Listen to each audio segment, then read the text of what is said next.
Subscribe कीजिए इंडोशन group channel को और बेल आइकन को भी प्रेस कीजिए ताकि हर वीडियो का नोटिफिकेशन आप तक पहुंच सके।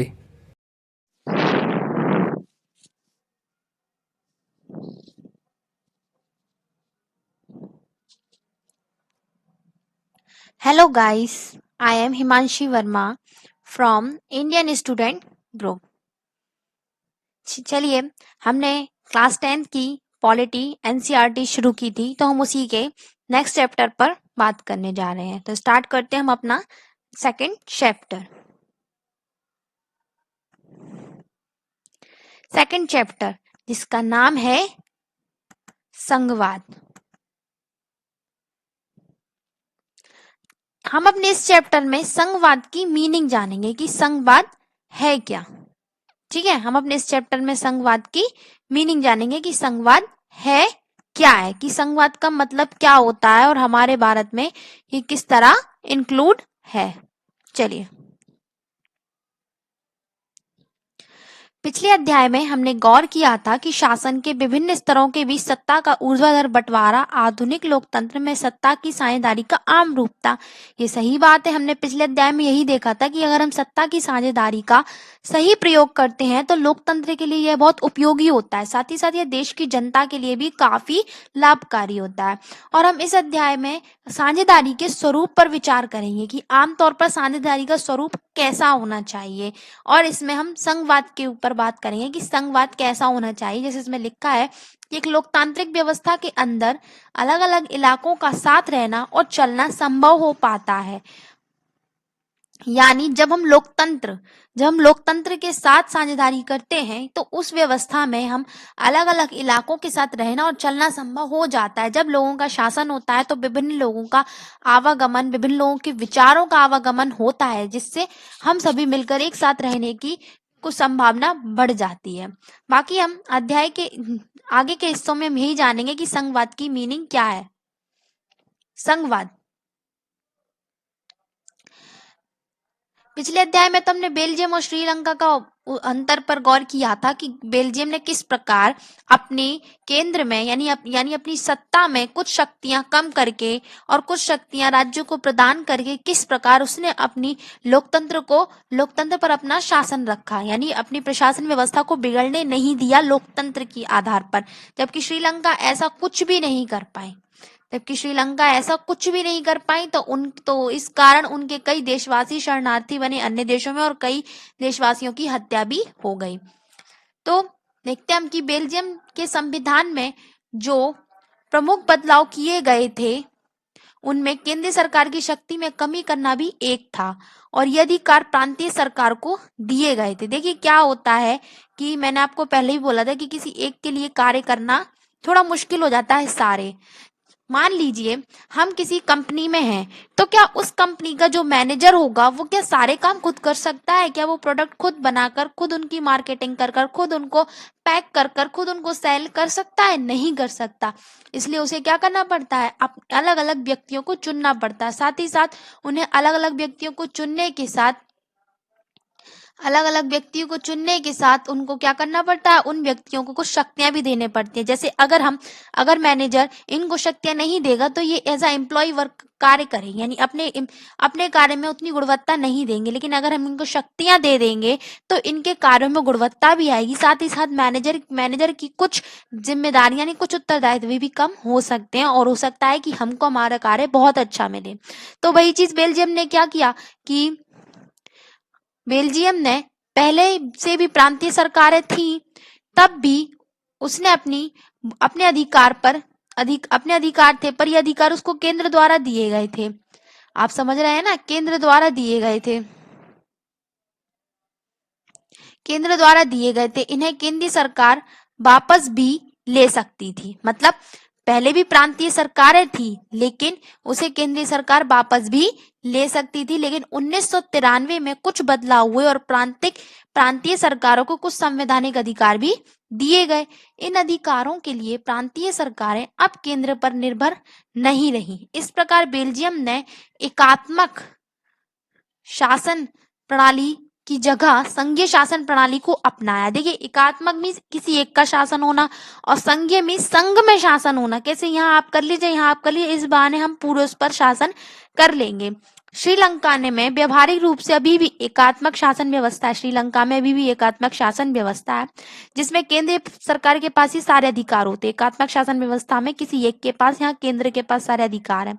श्रीलंका के तमिल नेता चाहते थे कि देश में सच्चे अर्थों में संघीय शासन व्यवस्था कायम हो, लेकिन वहां सिंगलियों की ज्यादा संख्या थी, तो वहां पर बौद्ध धर्म का प्रचार प्रसार होता था। इस वजह से तमिल नेता लोगों को यही लगता था कि उनके विकास नहीं हो पाएगा। संघीय शासन व्यवस्था में सर्वोच्च सत्ता केंद्रीय प्राधिकार और उसकी विभिन्न अनुषांगिक इकाइयों के बीच बंट जाती है। यही हमारे यहाँ हुआ है कि हमने शक्तियों को केंद्र और राज्य में बांट दिया है। तो संघीय शासन व्यवस्था में क्या होता है कि सर्वोच्च सत्ता केंद्रीय प्राधिकार और उसकी विभिन्न अनुषांगिक इकाइयों में बंट जाती है। आमतौर पर संघीय व्यवस्था में 2 स्तर सरकारें होती है। देखिए, 2 स्तर पर संघीय व्यवस्था के भी 2 टाइप होते हैं। एक ये होता है कि इसमें एक सरकार पूरे देश के लिए होती है और जिनमें राष्ट्रीय महत्व के विषय के होते हैं। यानी एक सरकार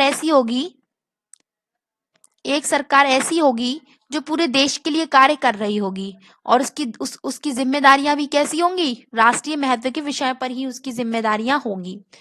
फिर राज्य या प्रांतीय सरकारें, जो भी उस देश में है, जैसे बेल्जियम में प्रांत है, हमारे यहाँ राज्य है, तो राज्य या प्रांतों के स्तर की सरकारें होती हैं जो शासन को के दैनंदिन कामकाज को रखती हैं। यानी यह उनको करती है, अपने क्षेत्र के कार्य को करती है। सत्ता के इन दोनों स्तर की सरकारें अपने अपने स्तर पर स्वतंत्र होकर अपना काम करती हैं। अगर हम कोई व्यक्ति कार्य कर रहा है, मान लीजिए आपके यहाँ कोई भी व्यक्ति कार्य करने आता है, अगर आप उसको स्वतंत्र ना रखें, यानी आप उसको कुछ अधिकार ना दें, जैसे कि मेरे घर में ही कुछ लोग कार्य करने आते हैं और मैं उन्हें स्वतंत्रता ना दूं, मैं अपना घर बनवा रही हूँ और मैं उन्हें ये स्वतंत्रता ना दूं कि वो अपनी मर्जी से कहीं जा नहीं सकते, अपनी मर्जी से खाना नहीं खा सकते, अपनी मर्जी से किसी का फोन नहीं उठा सकते, तो क्या वो व्यक्ति हमारे यहाँ कार्य करना पसंद करेगा? नहीं करेगा। और अगर वो ऐसी परिस्थिति में कार्य कर भी रहा है, अगर हमारे यहाँ किसी मजबूरी में भी, तो वो अपना कार्य क्या अच्छे से करेगा? नहीं। उसको सिर्फ क्या लगेगा कि मैं जल्दी से अपना काम खत्म करूं, और इस बॉस के लिए कैद ही होगी। अगर वो अपनी मर्जी से नहीं कर पा रहा है तो वो उसके लिए कैद ही है। तो वो यही सोचेगा कि मैं जल्दी से अपना कार्य करूं और मैं यहाँ से जाऊं। तो क्या वो आपको अच्छा कार्य करके देगा? नहीं। वहीं आप उसको कुछ छूट दो, यानी आप उसे वो छूट तो दो जो वो डिजर्व करता है, एक मानव के लिए जरूरी होती है। ठीक उसी प्रकार दोनों स्तर की सरकारों को आवश्यकता के अनुसार स्वतंत्र होना बहुत जरूरी है। अगर ये स्वतंत्र नहीं होंगी तो ये अपने कार्य को अच्छे से नहीं कर पाएंगी। एक अर्थ में संघीय शासन व्यवस्था एकात्मक शासन व्यवस्था से ठीक उलट है।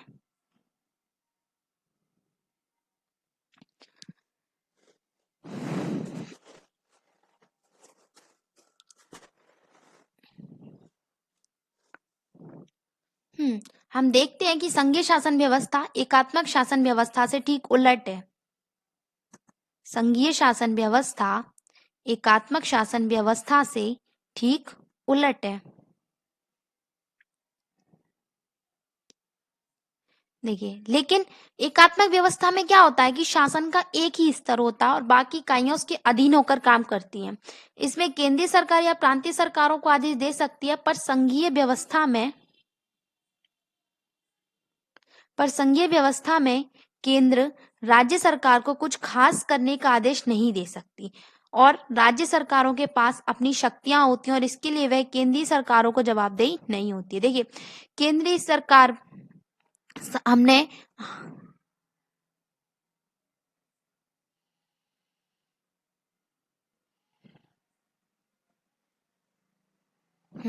हमने क्या पढ़ा कि केंद्रीय सरकार प्रांतीय स्थानीय सरकारों को आदेश दे सकती है, यानी एकात्मक व्यवस्था में सरकार हो सकती है, आदेश दे सकती है, पर संघीय व्यवस्था में, एकात्मक में हम आदेश देंगे, लेकिन संघीय व्यवस्था में केंद्रीय सरकार राज्य सरकार को कुछ खास आदेश नहीं दे सकती।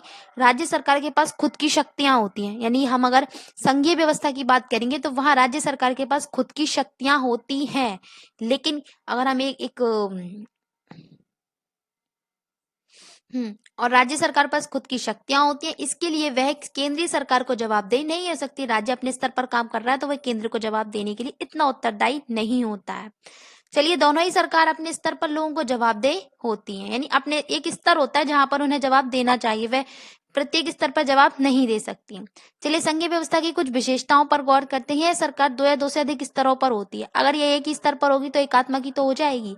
इसलिए पहली व्यवस्था तो यह है कि यह सरकार दो या दो से अधिक स्तरों वाली होती है। जैसे हमारे यहाँ केंद्र है, फिर राज्य है, फिर ग्राम है, पंचायत है, नगर पालिकाएं हैं, तो ऐसे स्तरों में बटी हुई है। अलग अलग स्तर की सरकार एक ही नागरिक समूह पर शासन करती है, पर कानून बनाने, कर वसूलने और प्रशासन का उनका अपना अपना अधिकार क्षेत्र होता है। ये बात सही है कि अलग अलग स्तर की सरकार एक ही, जैसे मैं हूं तो मैं हूं, मुझे टैक्स भरना है, तो मैं जो टैक्स राज्य मुझसे लेता है मुझे वो भी भरना पड़ेगा, और जो टैक्स मुझसे केंद्र लेता है मुझे वो भी भरना पड़ेगा। यानी मैं दोनों के टैक्स मान रही हूँ कि नहीं मान रही, यानी एक ही व्यक्ति पर राज्य और केंद्र ने अपने अपने अधिकार के हिसाब से टैक्स कर लगाया है। तो वैसे ही यहाँ बोल रहे हैं कि अलग अलग स्तर की सरकारें एक ही नागरिक समूह पर शासन करती हैं, पर कानून बनाने, कर वसूलने और प्रशासन का उनका अपना अपना अधिकार क्षेत्र होता है। जैसे ही देखिए, हम सभी जानते हैं कि हम इस बात के लिए एक उदाहरण लेते हैं जो हमारे सामान्य जीवन में बीत चुका है उसका। जैसे जब लॉकडाउन की बातचीत हो रही थी, तो कुछ राज्यों ने पहले से ही अपने क्षेत्रों में लॉकडाउन लगा दिए थे। तब केंद्र ने उनसे नहीं कहा था, लेकिन राज्यों ने अपने यहाँ की परिस्थितियों को संभालने के लिए लॉकडाउन का उपयोग किया। तो इससे राज्य का अधिकार था ना, अपने राज्य में राज्य सरकार का अधिकार था कि वे अपने राज्य में लॉकडाउन लगाए, तो उसने लगा दिया। अब जब केंद्र को लगा कि परिस्थितियां बिगड़ रही हैं, तो केंद्र ने पूरे देश पर लगाया। यानी केंद्र का अधिकार था, केंद्र का जो अधिकार है उसने अपने अधिकार के स्वरूप कार्य किया, और राज्य का जो अधिकार था उसने राज्य ने अपने अधिकार के रूप में कार्य किया। इसमें क्या हुआ कि लॉकडाउन तो हम नागरिकों पर ही लगा था कि नहीं, यानी व्यक्ति एक होता है, उस पर कानून बनाने, कर वसूलने, प्रशासन का उनका अपना अपना अधिकार क्षेत्र होता है। विभिन्न स्तर की सरकारों के क्षेत्र संविधान में स्पष्ट रूप से वर्णित होते हैं। यानी हम संविधान में क्लियरली बोल देते हैं कि कहाँ पे केंद्र की बात मानी जाएगी, कहाँ पर राज्य की बात मानी जाएगी। इसलिए संविधान सरकार के हर स्तर के अस्तित्व और प्राधिकार की गारंटी और सुरक्षा देता है। हाँ, संविधान ही हमको सुरक्षा देता है। संविधान ही एक नागरिक को सुरक्षा देता है। संविधान ही राज्य सरकारों को सुरक्षा देता है। संविधान ही केंद्र सरकार को सुरक्षा देता है। क्यों? ऐसा ना हो कि कोई बड़ा पद, यानी कोई बड़ी सरकार, यानी मेरा मतलब है कि केंद्र सरकार राज्य सरकार को किसी चीज के लिए प्रतिबद्धित कर दे, या उसको अपने अधीन कर ले, तो ऐसा नहीं है। सभी चीजें अपने अपनी जगह पर स्वतंत्र होनी चाहिए, जितनी उन्हें स्वतंत्रता मिलनी चाहिए। ठीक है, तो हम ये याद रखेंगे कि संविधान सरकार के हर स्तर के अस्तित्व और अधिक प्राधिकार की गारंटी और सुरक्षा देता है। संविधान के मौलिक प्रावधानों को किसी एक स्तर की सरकार अकेले नहीं बदल सकती। ऐसे बदलाव दोनों स्तर की सरकारों की सहमति से होता है। देखिए, ये तो होता ही है कि राज्य चाहे या केंद्र, दोनों ही एक अकेले मर्जी से परिवर्तन नहीं कर सकते मौलिक कर्तव्यों। राज्य और केंद्र दोनों की ही सहमति होनी चाहिए। ठीक है, ऐसे बदलाव दोनों स्तर की सरकारें करती हैं। अदालतों को संविधान और विभिन्न स्तर के अधिकारों की व्याख्या करने का अधिकार है। विभिन्न स्तर की सरकारों के बीच अधिकारों के विवाद की स्थिति में सर्वोच्च न्यायालय निर्णायक की भूमिका निभाता है। जब कभी दो राज्यों या दो सरकारों में विवाद होता है, तो उसका निर्णय कौन करता है? सर्वोच्च न्यायालय। वित्तीय स्वायत्तता निश्चित करने के लिए विभिन्न स्तर की सरकारों के लिए राजस्व के अलग अलग स्रोत निर्धारित हैं। वित्तीय स्वायत्तता यानी कि वित्तीय स्वायत्तता निश्चित करने के लिए विभिन्न स्तर की सरकारों के लिए राजस्व के अलग अलग स्रोत निर्धारित हैं। हमने तो स्रोत भी निर्धारित कर दिए। देखिए, ऐसा होता है जैसे कोई एक फैमिली है जिसमें 4-5 बच्चे हैं, और जो बड़े भाई है वो भी अर्निंग करते हैं, फादर है वो भी अर्निंग करते हैं, माता जी है वो भी अर्निंग करते हैं, तीनों की है। तो क्या हुआ कि उन तीनों ने ये डिसाइड किया कि हम अपने छोटे बच्चों की जो पॉकेट मनी है उनके स्रोत अलग अलग कर देते हैं। जैसे कि जो बड़ा भाई है वो उस फैमिली में सबसे छोटे सदस्य की पॉकेट मनी और उसके खर्चों को देखेगा। माता जी उस फैमिली में रह रही सभी अपनी लड़कियों की जो पॉकेट मनी होगी, जो खर्चे होंगे, उनको देखेगा। जो पिताजी हैं वह पूरे घर का खर्च देखेंगे, यानी जो उसका जो बचता है। तो ऐसे उन लोगों ने अपनी अपनी वित्तीय स्वायत्तता के स्रोत निर्भर हो गए पूरे घर के, कि कौन क्या क्या देखने वाला है, यानी किसको हम कहाँ से स्रोत देंगे। तो स्रोत हमने कर दिए। ऐसे ही सरकारों के लिए राजस्व के अलग अलग स्रोत निर्धारित होते हैं। जैसे राज्य का स्रोत अलग होता है और केंद्र का स्रोत अलग होता है, और जरूरत पड़ने पर राज्य केंद्र से मांग सकता है, और अगर मांग रहा है तो केंद्र दे भी सकता है और नहीं भी दे सकता है, विचार भी कर सकता है, वैसे केंद्र दे देता है। इस प्रकार संघीय शासन व्यवस्था के दोहरे उद्देश्य है। देखिए, संघीय शासन व्यवस्था के दो उद्देश्य हो जाते हैं: देश की एकता की सुरक्षा करना, उसे बढ़ावा देना, तथा क्षेत्रीय विविधता को पूरा सम्मान देना। जब हम संघीय व्यवस्था की बात करते हैं तो संघीय में तो हम सभी क्षेत्रों से लोगों को शामिल करेंगे ना, तो उससे क्या होता है कि हम सभी लोगों को शामिल करते हैं, तो उससे हमें विभिन्न विचारों का आगमन हो जाता है, इससे सभी क्षेत्र शामिल हो जाते हैं। विभिन्न स्तर की सरकारों के बीच सत्ता के बंटवारे के नियमों पर सहमति होनी चाहिए, इनका एक दूसरे पर भरोसा होना चाहिए, वे अपने अपने अधिकार क्षेत्र को मानेंगे। आदर्श संघीय व्यवस्था ये दोनों पक्ष होते हैं: आपसी भरोसा और साथ रहने पर सहमति। केंद्र और विभिन्न राज्य सरकारों के बीच सत्ता का बंटवारा हर संघीय सरकार में अलग अलग किस्म का होता है। देखिए, सभी का बंटवारा एक सा नहीं होता है, सबका अलग अलग होता है। यह इस बात पर निर्भर करता है कि संघ की स्थापना किन ऐतिहासिक संदर्भों में हुई है। यानी कि जब हम स्थापना कर रहे थे संघ की, तो उस समय क्या परिस्थितियां थी, उस समय क्या महत्वपूर्ण आधार थे।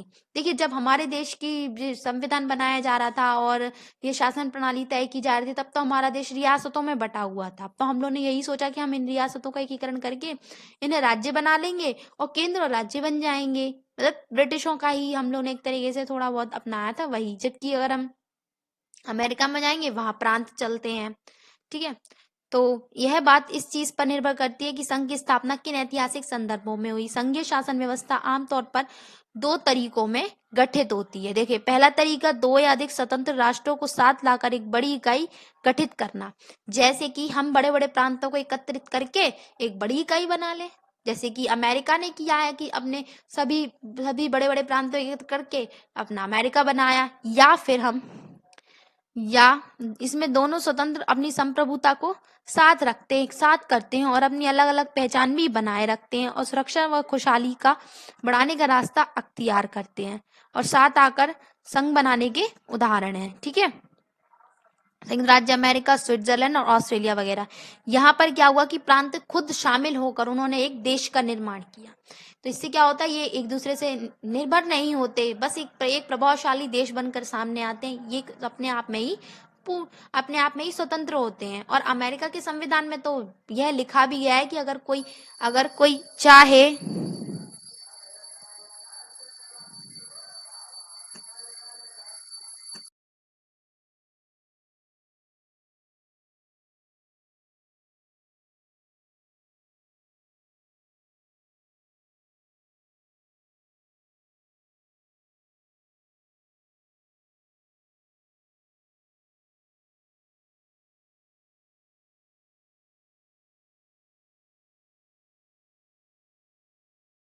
और इस अमेरिका के संविधान में ये भी लिखा है कि अगर कोई राज्य अपनी पूर्ण सहमति से चाहे कि वह अलग होना चाहता है तो वह अलग हो सकता है। हम देखते हैं कि इस तरह संघीय व्यवस्था वाले मुल्कों में आमतौर पर प्रांतों को समान अधिकार होते हैं और वे केंद्र के बरक्स ज्यादा ताकतवर होते हैं।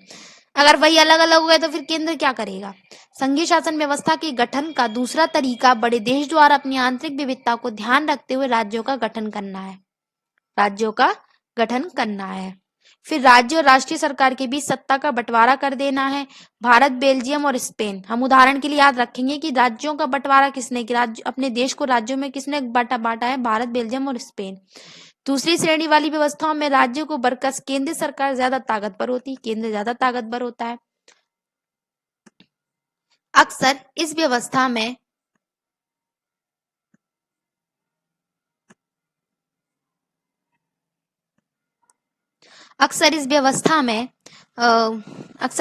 विभिन्न राज्यों को समान अधिकार दिए जाते हैं, पर विशेष स्थिति में किसी किसी प्रांत को विशेष अधिकार भी दिए जाते हैं, जैसे हमने जम्मू कश्मीर को दिए हैं। भारत में संघीय व्यवस्था, हमने पहले देखा था कि बेल्जियम और श्रीलंका जैसे छोटे देशों को अपनी विविधता को संभालने में बड़ी मुश्किल हुई, तो हमारा भारत तो ऑटोमेटिक ही विशाल देश है, इसमें तो विभिन्नताएं हैं। जहां जम्मू कश्मीर की तरफ ठंड पड़ती है, पहाड़ है, हमारा जो अरुणाचल प्रदेश है वो पहाड़ों से घिरा हुआ है। वहीं अगर हम नीचे जाएंगे साउथ में तो विभिन्नताएं हैं, राजस्थान चले जाएं तो कच्छ मिल जाएगा, हम इस तरफ जाएंगे तो बंगाल की खाड़ी में पश्चिम बंगाल।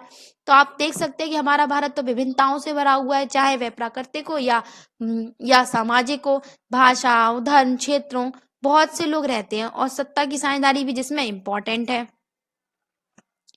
ठीक है, संविधान की शुरुआत करें तो बहुत ही विभाजन के बाद यानी बहुत ही संघर्ष के बाद हमारा भारत आजाद होता है। आजादी के कुछ समय बाद हम लोगों ने रियासतों को एक करने में समय लिया, फिर हमने भारत को राज्यों का संघ घोषित किया, लेकिन संघ शब्द नहीं आया, पर भारतीय संघ का गठन संघीय शासन व्यवस्था के सिद्धांत। देखिए क्वेश्चन आता है कि क्या भारत कैसा, भारत राज्यों का संघ है, लेकिन संघीय शब्द का इस्तेमाल कभी नहीं हुआ है, संघ शब्द कभी नहीं आया।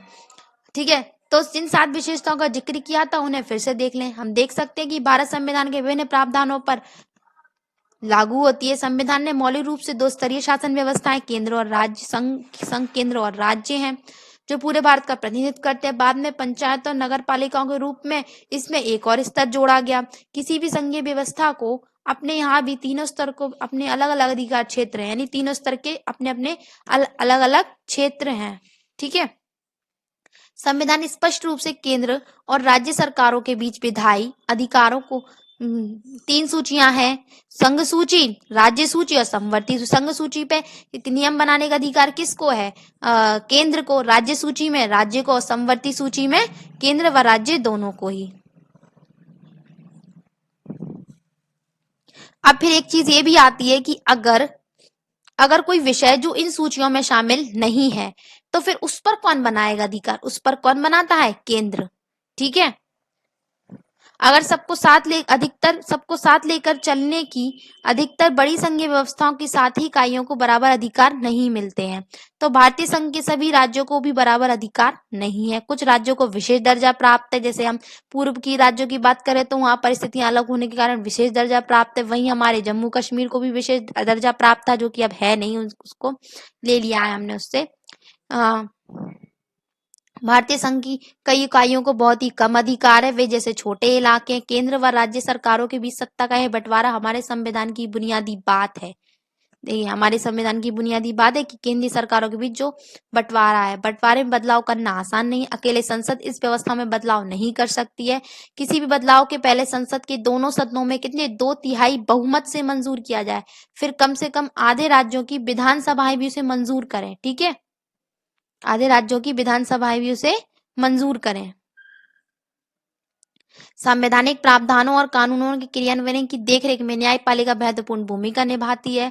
शक्तियों के बंटवारे के संबंध में कोई भी विवाद होने के मामले में फैसला कहाँ जाता है? उच्च न्यायालय और अगर राज्य के बीच ही है तो उच्च न्यायालय कर सकता है, लेकिन अगर राज्यों के बाहर जा रहा है, यानी कि 2 राज्य आपस में कर रहे हैं या केंद्र व राज्य हो रहा है, तो वह सर्वोच्च न्यायालय फैसला करता है। या आप उच्च न्यायालय के फैसले से अगर आप संतुष्ट नहीं है तो आप सर्वोच्च न्यायालय भी जा सकते हैं।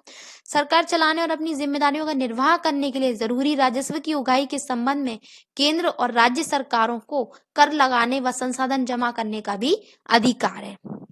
ठीक, चलिए आज के लिए बस इतना ही।